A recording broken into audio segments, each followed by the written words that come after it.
Hello everyone and welcome back to Lucky Loaders 15, where I'll be giving you 5 selections for tomorrow's horse racing action.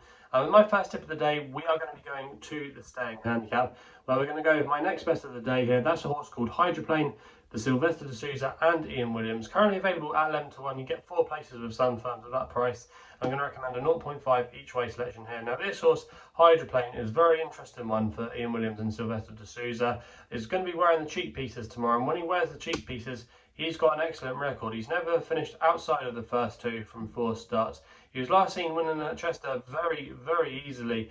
I think there could just be a little bit more to come from him. He's been a versatile horse throughout his career, been a good flat horse for these connections. Previously he was trained by Sir Mark Prescott, where he did some good things with him there. And also as well, he's done okay over hurdles for Ian Williams. I just thought he was a little bit of a big price there. The connections have won this race in the past, the trainer and the jockey have. And I just thought tomorrow he was a little bit overpriced in this race, and that's why he is going to be my next best of the day. We then go to the Longshot on the card in the Golden Mile, the 3 o'clock. And I'm going to go here with Lawful Command for George Rip and Brian Meehan. Available at 14 to 1 with William Hill, who are offering 7 places on this race. I'm going to recommend a 0.5 each way selection here. Now this horse, Lawful Command, has been very progressive this season. I have to put maybe a line for his latest run behind Jimi Hendrix at Newmarket. I just don't think it was his track. I think coming back to Goodwood will play to his strengths massively. He's already a dual course and distance winner here, and he's going to have a really good draw tomorrow in stall 4. If you look at the record of winners of this race over the last 10 years, you really want to be drawn low. Pretty much anything inside the last 4 has always been up there.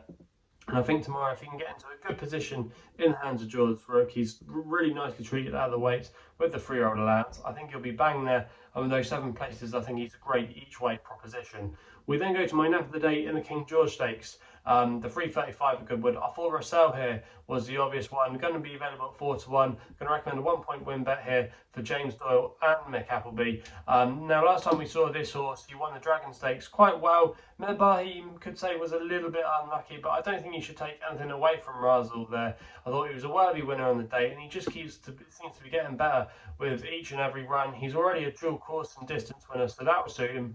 Not a bad draw as well. He is drawn low on paper. Some of you might think that was a bad thing, but if you were watching the racing today, get ahead 1 from a low draw. So I don't think that would put me off too much about his chances. I think there could be a little bit more to come from him. There isn't a particularly classy sort in here, but I think with the course experience, he's still going in the right direction. I thought he might be able to nick this one, and that's why it's going to be my nap of the day. We then go to the nursery on the card for the next selection, the 4:45. I'm going to go here with Blatant for Charlie Bishop and Eve Johnson Horton. Currently available at 12 to 1. You get 6 places at those prices. Now I'm going to recommend, like I say, 0.5 each way selection here. Now this horse, last time we saw him, bounced back to form when he won at Ascot over 6 furlongs. It was a little bit of a messy race, but I thought he did the job well. He's been raised £4 for that effort, but I think there could be a little bit more to come from him. I think he's a classy horse on his day. Connections have done well with 2-year-olds in the past like this with Chipotle, and I think there could be a little bit more to come from him, and he was overpriced in my opinion. He's got a good draw as well from stall 7. I think he's very effective over this trip, and I think he'll be there or thereabouts, and he's a bit of a big price there.